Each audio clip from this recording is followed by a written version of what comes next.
Hello दोस्तों, आप सभी का मेरे यूट्यूब चैनल पर स्वागत है। मैं आपका दोस्त आप सभी को नमस्कार करता हूँ। और दोस्तों आइए आज हम परमेश्वर के वचनों में चलते हैं। परमेश्वर का वचन हमारे जीवन में बहुत ज़रूरी है दोस्तों। आइए हम सब परमेश्वर का धन्यवाद करते हैं और परमेश्वर के वचनों में चलते हैं। दोस्तों, जैसे परमेश्वर ने आदम और हवा यानी कि आदमी और औरत को बनाया, आज हम उसके बारे में बताते हैं कि परमेश्वर ने हम सब के लिए क्या व्यवस्था ठहराई है।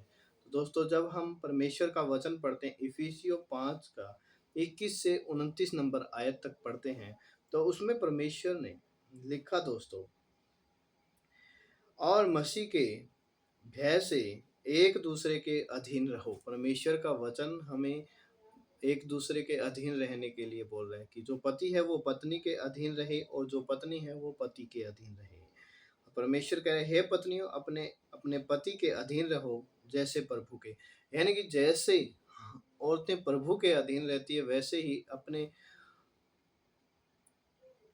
आदमी के अधीन रहे। और क्योंकि पति पत्नी का सिर है, जैसे कि कलीसिया मसीह कलीसिया का सिर है, और आप ही देह का उद्धार करता है। जैसे कलीसिया मसीह के अधीन है, वैसे ही पत्नियां भी हर बात में अपने पति के अधीन रहे। हे पतियों, अपनी पत्नी से प्रेम रखो, जैसा मसीह ने कलीसिया से प्रेम करके अपने आप को उसके लिए दे दिया। तो दोस्तों, परमेश्वर का वचन कह रहा है जैसे यीशु मसीह ने हमारे लिए अपने प्राण को दिए, वैसे ही हमें भी एक दूसरे के अधीन रहना चाहिए। औरत अपने पति के अधीन रहे और पति अपने पत्नी के अधीन रहे दोस्तों। तो हमें एक दूसरे के अधीन रहना है। जैसे यीशु ने हमारे लिए क्रूस पे अपनी जान दी, वैसे ही हमें एक दूसरे के लिए जान देने तक के लिए तत्पर रहना चाहिए दोस्तों। और एक दूसरे के साथ प्यार प्रेम में बना रहना चाहिए। अब परमेश्वर का वचन कह रहा है 1 पतरस 3 का 7 में, वैसे ही हे पतियों, तुम भी बुद्धिमानी से अपनी पत्नियों के साथ जीवन निर्वाह करो और स्त्री को निर्बल पात्र जानकर उसका आदर करो, यह समझकर कि हम दोनों जीवन के वरदान के वारिस हैं, जिससे तुम्हारी प्रार्थनाएं न रुक जाए। यानी कि परमेश्वर ने दोस्तों आदम और हवा को यानी कि नर और नारी को इसलिए बनाया है ताकि हम दोनों इकट्ठे होकर प्रार्थना करें और परमेश्वर हमारे बीच में होकर काम करे। अब परमेश्वर का वचन 1 पतरस 3 का 7 में ये कहता है दोस्तों कि जैसे पत्नियां पति के अधीन रहती है, वैसे ही पति भी पत्नी के अधीन रहे और अपना जीवन व्यतीत करें।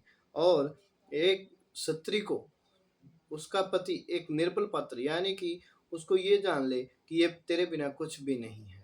तो अपनी पत्नी को एक निर्बल पात्र जानकर उसके साथ रहे, उसका आदर करे, क्योंकि एक पति के बिना एक पत्नी कुछ भी नहीं है दोस्तों। यह समझ कर कि हम दोनों जीवन के वरदान के वारिस हैं। हमें ये सोचना चाहिए कि हमें एक जीवन का वरदान परमेश्वर ने दिया है, वो साथ रहने के लिए दिया है, जिससे तुम्हारी प्रार्थना ना रुक जाए दोस्तों। तो हमें एक दूसरे के साथ रहना है, एक दूसरे से प्रेम करना है, एक दूसरे के साथ प्रार्थनाएं करनी है दोस्तों। और नीति वचन 18 का 22 में भी परमेश्वर ने कहा, जिसने स्त्री ब्याह ली उसने उत्तम पदार्थ पाया है, यहोवा का अनुग्रह उस पर हुआ है। परमेश्वर का वचन कह रहा है दोस्तों, जिस आदमी ने औरत के साथ शादी कर ली, तो वो औरत उसे वैसे ही नहीं मिली है, वो उसे एक उत्तम पदार्थ यानी कि बहुत बड़ी चीज मिली है दोस्तों। और परमेश्वर का अनुग्रह उस आदमी पर हुआ है ताकि उसे वो औरत मिली है जीवन साथी बनने के लिए, उसका सहारा बनने के लिए दोस्तों। क्योंकि हम एक दूसरे के बगैर कुछ भी नहीं है। जैसे परमेश्वर के बिना उसकी कलीसिया उसकी प्रजा कुछ नहीं है, और प्रजा के बिना परमेश्वर, वैसे ही हम भी एक दूसरे के अधीन रहे। जैसे हम परमेश्वर के अधीन रहते हैं, वैसे ही औरतें अपने पति के अधीन रहे और पति अपनी पत्नी के अधीन रहे, और वे एक दूसरे को ऐसा जाने कि जैसे उन्होंने कोई बड़ी चीज पाई हो, एक उत्तम पदार्थ पाया हो दोस्तों। अब परमेश्वर का वचन क्या कह रहा है कि प्रेम में सहनशीलता होनी भी जरूरी है। यानी कि अगर औरत कुछ कहे तो आदमी को सहना, और आदमी कुछ कहे तो औरत को सहना। एक दूसरे में सहनशील बने रहना है। परमेश्वर का वचन 1 कुरिन्थियों 13 का 4 हमें बताता है दोस्तों, प्रेम धीरजवंत है, यानी कि प्रेम में धीरज है, प्रेम में धीरज बनाए रखना जरूरी है। और कृपाल है, यानी कि कृपा करने वाला भी है। प्रेम डाह नहीं करता, यानी कि प्रेम अपनी बड़ाई नहीं करता, फलता-फूलता नहीं है दोस्तों। प्रेम किसी को दिखाई नहीं देता दोस्तों। प्रेम अंदर से होना चाहिए, ना ही बड़ाई होनी चाहिए, ना ही डाह होना चाहिए, कुछ भी नहीं होना चाहिए दोस्तों, बस प्रेम अंदर से होना चाहिए। जब हम अंदर से प्रेम करते हैं दोस्तों, तो हमारे परमेश्वर हमारे साथ रहकर हम सबकी रक्षा करता है और हम सब परमेश्वर में बने रहते हैं दोस्तों। परमेश्वर का वचन कह रहा है दोस्तों, 1 कुरिन्थियों 13 का 7 में, वह सब बातें सह लेता है। कौन? प्रेम। प्रेम सब बातें सह लेता है दोस्तों। जब हम प्रेम करते हैं एक दूसरे से, वो तो वो प्रेम सारी बातें सहता है और सबकी प्रतीति करता है, यानी कि जो हम नहीं सोचते वो ही हमें प्रेम से मिल जाता है।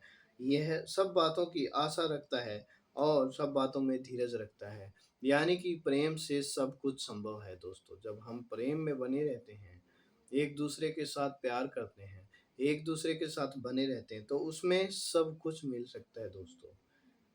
अब इफिसियों 4 का 2 में भी परमेश्वर कहता है, अर्थात सारी दीनता और नम्रता सहित और धीरज धरकर प्रेम से एक दूसरे की सह लो। परमेश्वर कह रहा है दोस्तों, सारी दीनता और नम्र सहित, ये आदमी को और औरत को नम्र बन के रहना है। ये एक दूसरे के सामने दीन बनकर रहना है, एक दूसरे के सामने बड़ा नहीं करना दोस्तों, और एक दूसरे से धीरज धरकर प्रेम करो और एक दूसरे की सह भी लो, यानी कि कोई भी कुछ भी बोले लेकिन एक दूसरे की सहना जरूरी है दोस्तों। अब परमेश्वर शांति भी देता है हमें। अब परमेश्वर यीशु मसीह ने क्या कहा, मैं तुम्हें, यूहन्ना 14 का 27 में लिखा, मैं तुम्हें शांति दिए जाता हूँ, अपनी शांति तुम्हें देता हूँ, जैसे संसार देता है मैं तुम्हें नहीं देता, तुम्हारा मन न घबराए। अब परमेश्वर का वचन कह रहा है दोस्तों कि मैं तुम्हें वो शांति देता हूँ, मन की शांति जो संसार नहीं दे सकता। संसार एक समय के लिए हमारे दुखों को थोड़ा बांट सकता है, लेकिन वो हमारे दुखों को खुद नहीं सह सकता। सहने वाला परमेश्वर है दोस्तों। तो अब परमेश्वर कह रहा है कि मैं तुम्हें वो शांति देता हूँ जो संसार नहीं दे सकता, और वो मन की शांति परमेश्वर हमें देता है दोस्तों। फिलिपियो 4 का 6 से 7 में जब हम पढ़ते हैं, तो परमेश्वर का वचन कह रहा है, किसी भी बात की चिंता मत करो। अब परमेश्वर कह रहा है कि चिंता मत करो, हमें चिंता करने की, घबराने की जरूरत नहीं है दोस्तों, परंतु हर एक बात में तुम्हारे निवेदन और प्रार्थना और विनती के द्वारा धन्यवाद के साथ परमेश्वर के सम्मुख उपस्थित किए जाएं। तब परमेश्वर की शांति, जो समझ से बिल्कुल परे है, तुम्हारे हृदय और तुम्हारे विचारों को यीशु मसीह में सुरक्षित रखेगी।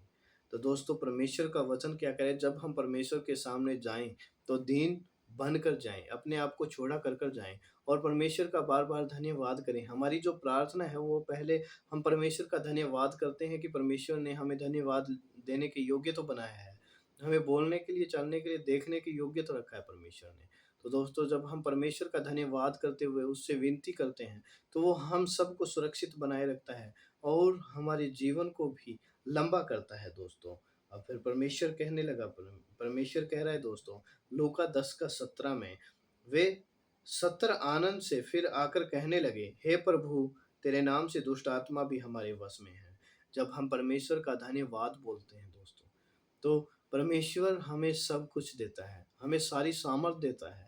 जो परमेश्वर कहता है कि जो मुझे सामर्थ देता है उसमें मैं सब कुछ कर सकता हूँ। तो दोस्तों, जो हम परमेश्वर में बने रहते हैं, परमेश्वर हम में बना रहता है। और जब हम परमेश्वर के वचनों पर चलते हैं, तो जब हम लूका 10 का 17 में भी देखते हैं, तो उसके लोगों ने, यानी कि परमेश्वर के लोगों ने भी बोला कि हे प्रभु, तेरे नाम से दुष्ट आत्मा भी हमारे वश में है, यानी कि शैतान हमारे पैरों के नीचे आ चुका है।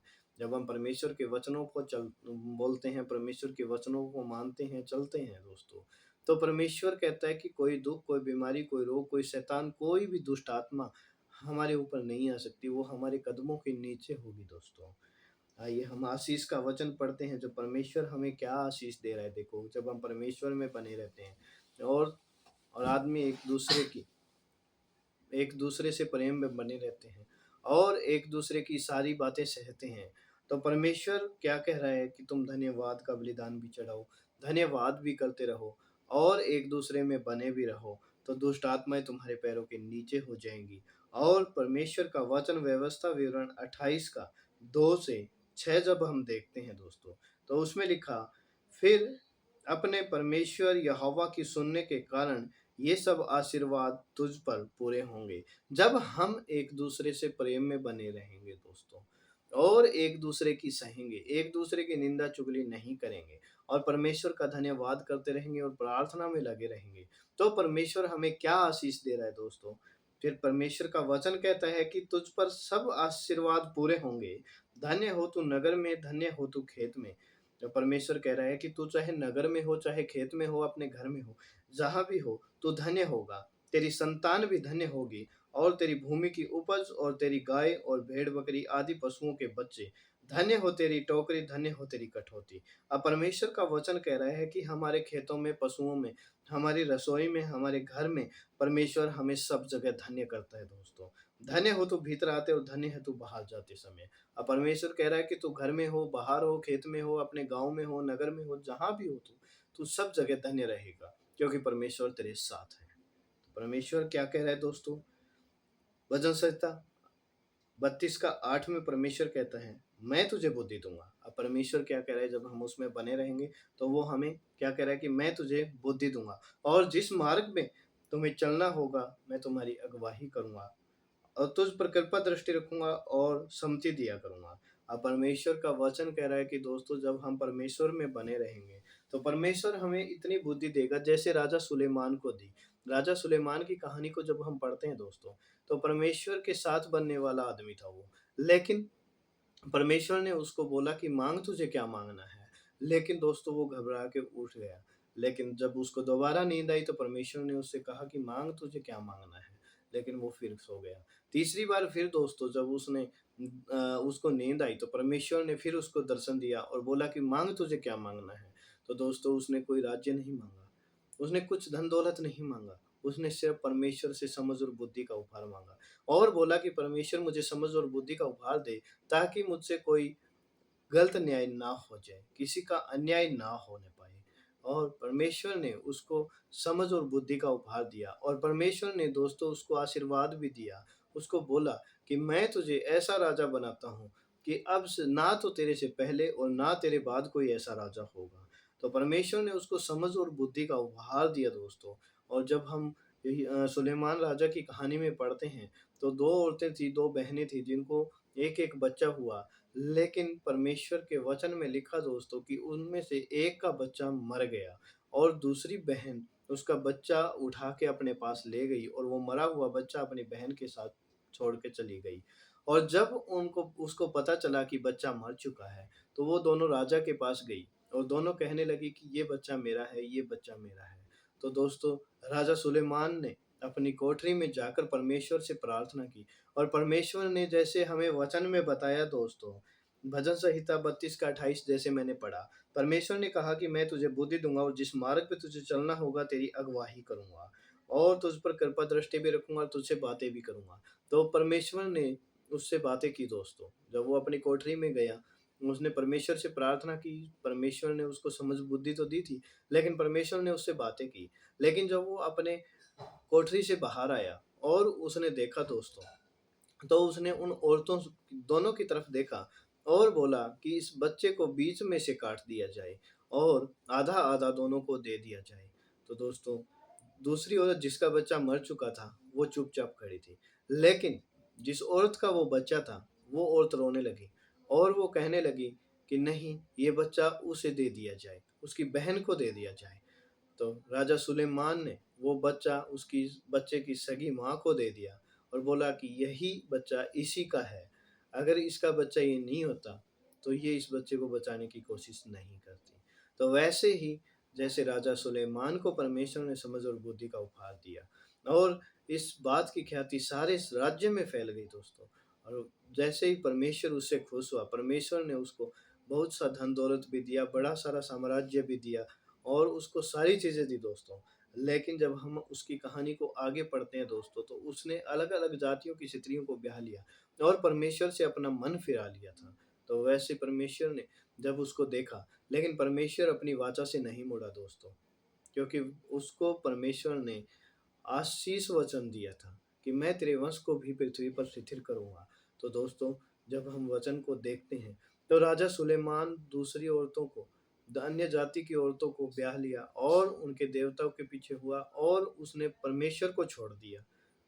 जब उसने परमेश्वर को छोड़ा तो परमेश्वर को अपनी बात याद थी दोस्तों, अपनी शपथ याद थी और परमेश्वर अपनी बातों से भी नहीं मुड़ा। लेकिन राजा सुलेमान का राज्य 2 भागों में बँट गया दोस्तों और धीरे-धीरे उसका साम्राज्य खत्म होता गया। लेकिन उसके बेटे ने परमेश्वर को माना और परमेश्वर ने उसको भी बड़ा किया और इस तरह उसका राज्य और उसका वंश पृथ्वी पर स्थिर रहा दोस्तों।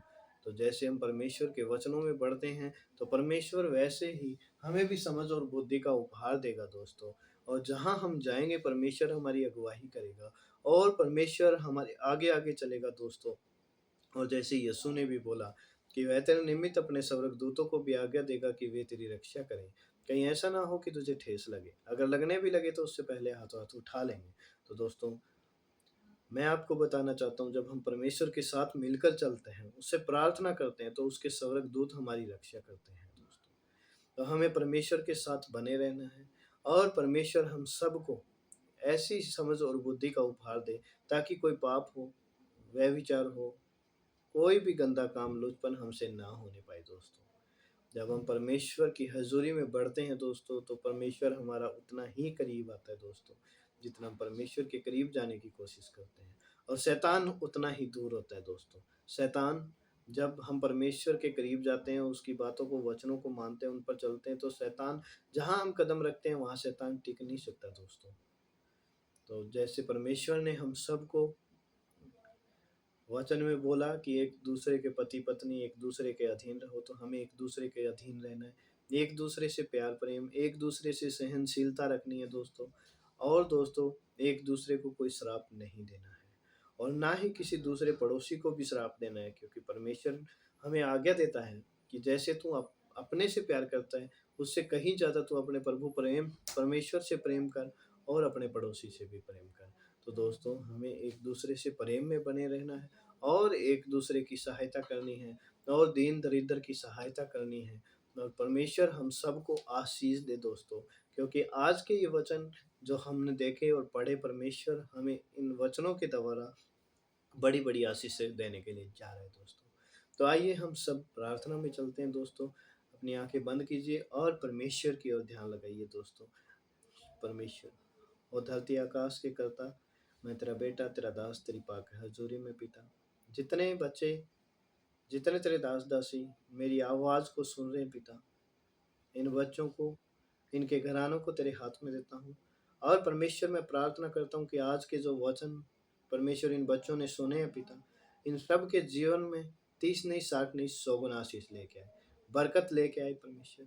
ये एक दूसरे से प्यार प्रेम में, सहनशीलता से, शांति से बने रहें और तेरे वचनों पर चलने वाले बन जाए परमेश्वर। और परमेश्वर, तेरी समझ और बुद्धि का उपहार इन बच्चों के ऊपर उतर जाए और परमेश्वर, जहाँ भी ये खेत में हो, नगर में हो, अपनी रसोई में हो, घर में हो परमेश्वर, बाहर हो परमेश्वर, सब जगह धन्य हो जाए पिता। क्योंकि इन्होंने तेरे वचन को सुना है, तेरे वचन के ऊपर चलने वाले बन जाए परमेश्वर। हर एक के ऊपर तेरी सामर्थ काम करे और जैसे तेरे वचन में लिखा गया कि वे सत्र आकर कहने लगे कि हे प्रभु, दुष्ट आत्मा हमारे वश में हो चुकी है। तो वैसे ही परमेश्वर, मैं प्रार्थना करता हूँ, ये जब तेरे वचनों पर चले, तेरे वचनों को बोले परमेश्वर, हर एक दुष्ट आत्मा इनके वश में हो जाए, इनके पैरों के नीचे हो जाए, हर एक बीमारी, रोग की आत्मा इनके पैरों के नीचे हो जाए परमेश्वर। ये तेरे बच्चे तेरे नाम से बढ़ते जाएँ, हर एक आशीष के साथ परमेश्वर आशीषित हो जाएँ और पिता, कोई कमी घटी इन बच्चों के ऊपर, इनके घरानों के ऊपर ना रहने पाए। हर एक बंद काम खुल जाए, बंद आशीषें खुल जाए। तो परमेश्वर, जो बच्चे की आशीष पाना चाहते हैं, वो बच्चे की आशीष को पाए परमेश्वर।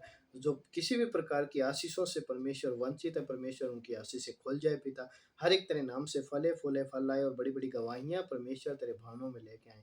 और परमेश्वर, इन बच्चों के ऊपर, इनके घरानों के ऊपर तेरा दाहिना द्रव्य दया वाला हाथ बना रहे परमेश्वर। मैं तेरा धन्यवाद देता हूँ परमेश्वर कि जो मैंने मांगा तूने सुना और प्रतिफल दे दिया पिता। तेरा धन्यवाद देता हूँ। आगे के समय को तेरे हाथ में देते हुए सारा आदर महिमा तुझे देता हूँ और इस प्रार्थना को यीशु के नाम से मांगता हूँ पिता। सामर्थी परमेश्वर, तेरा धन्यवाद देता हूँ परमेश्वर। दोस्तों, आज के वचन आप सभी के जीवन में आशीष और बरकत लेके आए दोस्तों। आप सभी मेरे चैनल को शेयर करें, सब्सक्राइब करें, लाइक करें दोस्तों। परमेश्वर आप सभी को आशीष और बरकत दे।